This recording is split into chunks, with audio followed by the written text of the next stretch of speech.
লাইলা যদি বলে যে বাসাটা আমার বাসাই হবে, আমি তো ওনাকে ভালোবাসি, ওনার তো আমি একটা কথাও ছাড়তে পারি না। যদি আসলে সত্য 100% যদি গ্যারান্টি করে যদি ভালোবাসে থাকে, উনি কিন্তু অবশ্যই কানবে।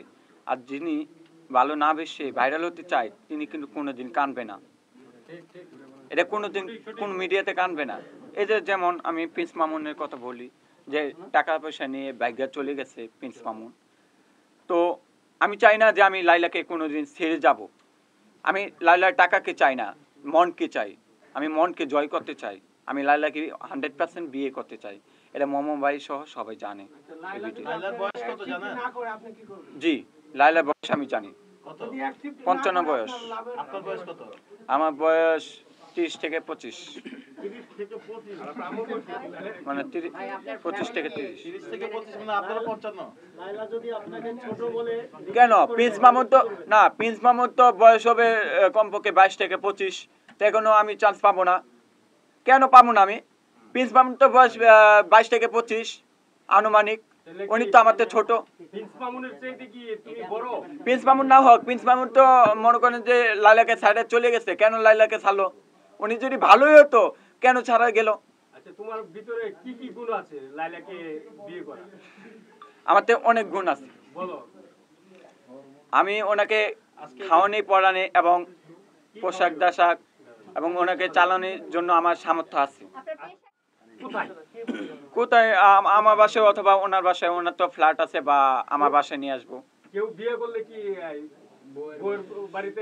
কারণ আমি এই কথাটা উত্তরটা দিই, তো এই কথাটা তো উত্তর দিতেই হয়। কারণ সে যদি লাইলা বলে আমাকে যে বাসরটা আমার বাসাই হবে, আচ্ছা লাইলা যদি বলে যে বাসরটা আমার বাসাই হবে, আমি তো ওনাকে ভালোবাসি, ওনার তো আমি একটা কথাও ছাড়তে পারি না, তাই না? তো অবশ্যই ওনার বাসায় বাসর করব। যে কথাটা আপনি বলছেন ওই কথাটা উত্তরটা দিলাম আমি, তাই না? মোমো ভাই আমার কিছু টাকা হেল্প করছে, এবং আমার বাবা মা এবং আমার সবাই মনে করেন যে হালকা কিছু টাকা হেল্প করছে, এবং আমি একটা বিজনেস করি, ওই বিজনেসেও মনে করেন যে আমার চলতেছে।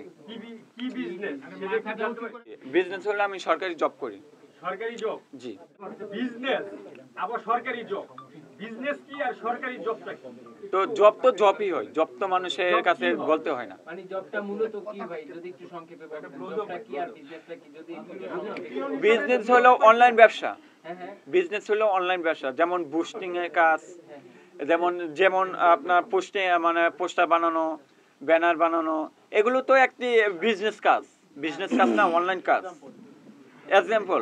আর আপনারা যে বললেন যে কেমন কাজ, কাজ তো মানুষের বিভিন্ন কাজ থাকতে পারে। আমি যে কোনো বিনিময় হোক আমি লাইলাকে চালাতে পারবো, আমি যে কোনো কাজই হোক আমি করে আমি লাইলাকে চালাতে পারবো। সরকারি চাকরিটা কি? এটা তো জব, সরকারি জব মানে সরকারি চাকরি হইলেও একটি জব। সরকারি চাকরি যে কোনো চাকরি, এটা তো যে কোনো চাকরি হতে পারে না, বলতে এটা তো মনে করেন যে এটা তো সামর্থ্য না, যে কোনো চাকরি হতে পারে। 30,000। 30,000 না, আমি আসলে আপনারা যে বলছেন যে ভাইরাল হতে চাই, আমি কিন্তু আসলে আমি ভাইরাল হতে চাই না। আমি কিন্তু অবশ্যই 100% আমি লাইলাকে বিয়ে করতে চাই, এবং আমার যিনি আমার সামনে বসে আছে, ওনাকে আপনি প্রশ্ন করতে পারেন যে এটা কি সত্যি না মিথ্যা। আমি কিন্তু 10 তলা বা 20 তলা বিল্ডিং থেকে কিন্তু আমি মরতে চাচ্ছিলাম, কিন্তু উনি আমাকে কিন্তু বাঁচাই যায়, বলছে আমি তোমাকে লাইলার সাথে বিয়ে করায় দিব, এবং এইটা বলছে। আমি কিন্তু শুনেন, রহমান। আমার নাম ডিজে শাকিল। আমি আসলে কমপক্ষে আমি আগে সবাই আমাকে ডিজে করে চায়, এবং শিল্পী, এটা তোমার প্রফেশন না? না, শিল্পী বুঝছি, এটা বলো যে আমি শিল্পী, এবং শিল্পী আরো ভালো শিল্পী হয়ে, আমি বড় শিল্পী হয়ে আমার প্রফেশনটাকে চালাবো এবং লাইলাকে চালাবো। হ্যাঁ, লাইলাকে অবশ্যই চালাবো না কেন, অবশ্যই চালাবো। তোমার কাছে একটা প্রশ্ন, তোমার এই সানগ্লাস পরার রহস্যটা কি? সৌন্দর্য দেখার জন্য, যেন লাইলা যেন আমাকে দেখে, সৌন্দর্য লাইলা যাতে আকর্ষিত হয়। আমি তো এত খারাপ না যে আমি খারাপ। মমো কাছে জিগান, উনি তো কোনোদিন মিথ্যা তো আপনাদের সামনে বলে নাই, আজ পর্যন্ত বলবেও না। ওনাকে আপনি প্রশ্ন করতে পারেন যে আমি ওনাকে ধোঁকা দিছি না উনি আমাকে ধোঁকা দিছে। তাহলে এই সানগ্লাস দেখে লাইলা পছন্দ করবে? সানগ্লাস না, মানে আমার চেহারা দেখে পছন্দ করতেও পারে, এটা লাইলার উপর ডিপেন্ড করবে।